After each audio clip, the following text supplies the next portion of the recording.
just told him good job. Simple like that. It was a good read by him, good play by DeAndre. And I remember me throwing my first touchdown pass, and Deshaun, being one of the first guys, congratulate me. So just being that big brother, in the quarterback room, and also being a leader as well.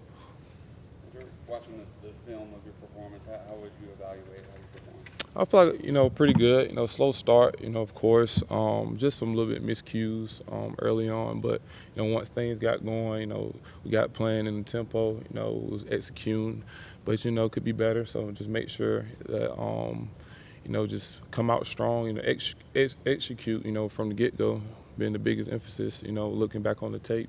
Sometimes when you talk to game environments in the past, Texas A&M, the 100+ thousand, the 12th man, all that going on. What do you tell the young guys and the guys around you going into that environment, how to handle it, and how do you see that game going when it starts? Going to an environment like that, it's first time for pretty much everybody, so, we've been in ball games, environments like this, with the older guys. So, just biggest thing, just telling the younger guys, just channel the energy the right way. And, you're gonna just try not to, focus on what's going on, in the stands and outside, and also what's leading up to this game, because of game day. We're not gonna, prepare any differently than we did last week. Just making sure that we focus on, just getting better each and every day, just making sure that we come ready to play as well. Going off of that, I mean, you played in a few big win games last year, and we've heard John Simpson and Jeff Scott talk about the virtual reality system. Mm-hmm. How do you personally prepare for these games on the road, and do you make use of that system at all? Yes, it's been really a good tool for us to allow us to just get a feel for the different environments that we go into, just kind of prepare us. So for me, I'm just gonna go with the flow type guy. I'm just gonna make sure that I'm saying to the young guys, channel my energy the right way as well, because we got a job. It's a business trip.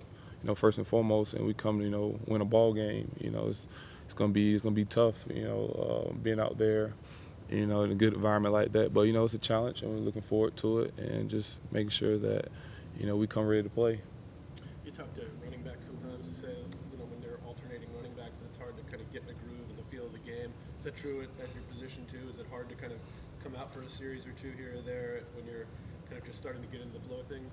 Nah, that's just an excuse. I don't know what those are, but just be ready to play when your moment's called. I know what the situation was, leading up to the game, so I just had to make sure I make the most of my opportunity, first and foremost, and just when he go in, make sure I'm staying ready and staying locked in and engaged as well on the sideline. What's it like adjusting to that after spending last season as the guy and now having a different sort of situation? I feel like it's different, but at the same time, I don't think that's changed. My mindset. I'm still the guy. Whether no matter who's in, I'm still gonna be the guy. Whether I'm out there, making the calls or making sure I'm locked in and engaged. Also giving my input. Whoever's in, what I see. Because I know they do the same thing for me. So, I don't feel like, that's changed, my demeanor, my mindset, leading up to a game and also during the course of a game as well. Every other position rotates except for quarterback. Do you feel like that this is something that could just be, it could be a workable situation long term, or is it something that the quarterback is really a unique position and that's why it doesn't happen there? You don't see it a lot, but, we got guys, that's, performing in practice and, they deserve to play, and the coach is going to make sure, those guys play. And so, that's just the culture that we have here, just guys, just making the most of their opportunities, in games and also in practice. So, if guys, doing what they need to do to play, then they should play. Kelly, you played in a night game at Louisville, played in a night game at Virginia Tech, both tough places to play. This is going to be another animal. This is like 115,000 people. Was there any extra emphasis just on communication at the line of scrimmage, or is it pretty much the same as any road game? Pretty much the same as any road game. Of course, probably a little bit louder, but we always, making sure that we communicate. It's gonna be loud, on Saturdays. So just biggest thing, communication on the sideline, and also while we're out there on the field. Is there much you can take from like Wake film from a couple of years ago and what they do defensively to what their coach is doing now that he's at A&M? Definitely. Still we see some carryover. What we saw when we played Wake a couple years ago. So just gonna make sure that we're looking at both sides. What they did last week and also what they did back in Wake. Kelly, what did you like about what you did Saturday, and what are some things you think you still need to get better at this early in the season? I like the way I responded. Like I said, slow start, but that's we knew. That any game, anything you do is gonna be adversity. We knew that, and I knew that as well. So this way, I just kept playing.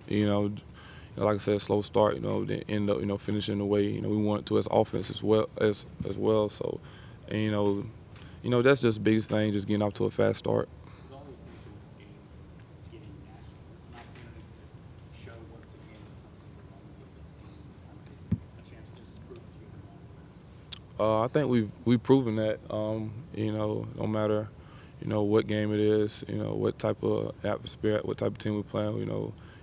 Everyone knows who Clemson is, but this is just another opportunity for this team. This is a new team than the previous teams that came before. They've done what they had to do, so now it's a challenge for us. On Saturday. Coach Scott told us earlier that staff was interested in seeing what some of these freshmen would do when they give them their first chance, like what would Darian Kedrick do on his first jump ball, and obviously you gave him that opportunity. Is that something you've seen from him in practice, his ability to go up and get those 50-50 balls? Definitely, he's a speedster guy. He's had a really good camp, and also we've seen in spring ball as well.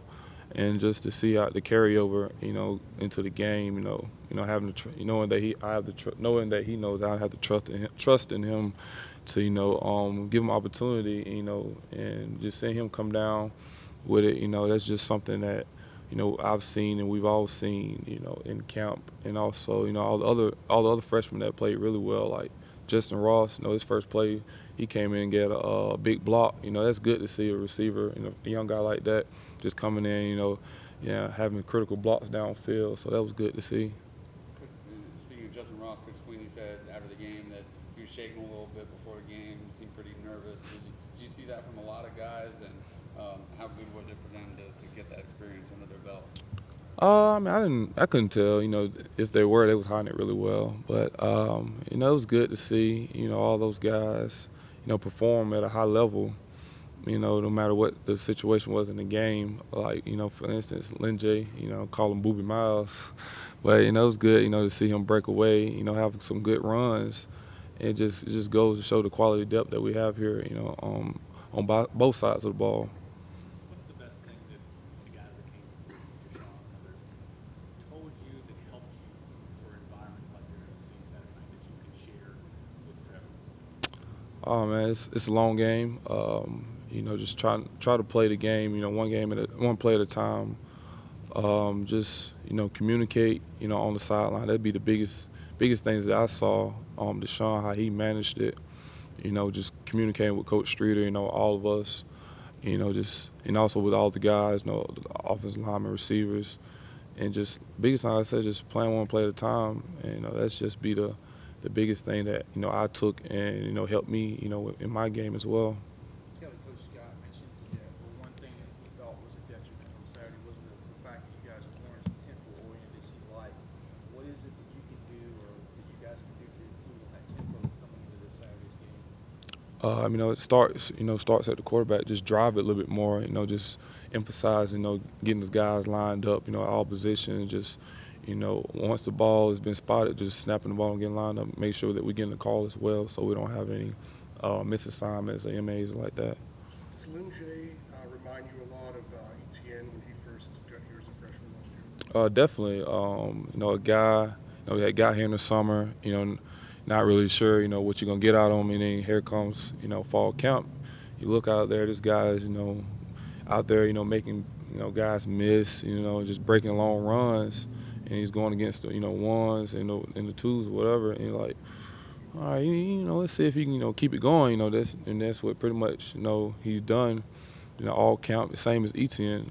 So it's really good to see how those two guys have been really similar. In their first season when they got here. Are they similar personality-wise as well? So they're both kind of like fun-loving, kind of been described as kind of goofy guys by your teammates. Oh man, sorta. Like Travis he's a little more open, you know. But, Lin J, he's like a quiet funny. Like if you say something to him, he's gonna have a smart comment or something.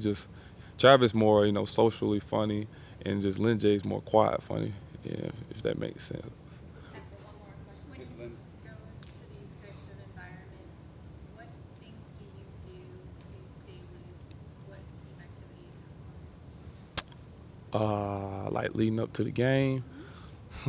Team activities. Well, every bus ride, all my roommates, the iPhone games, we play Uno.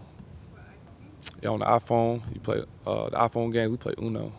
So it'd be me, DeAndre, Shaq, Isaiah, and Cornell. We play Uno on the bus ride. It's just a little something we do. Who's the best at it? Man, I'm the best, man. I be beating all those guys. I'm the best, man. All right. thanks, Kelly. Thank y'all. Thanks a lot.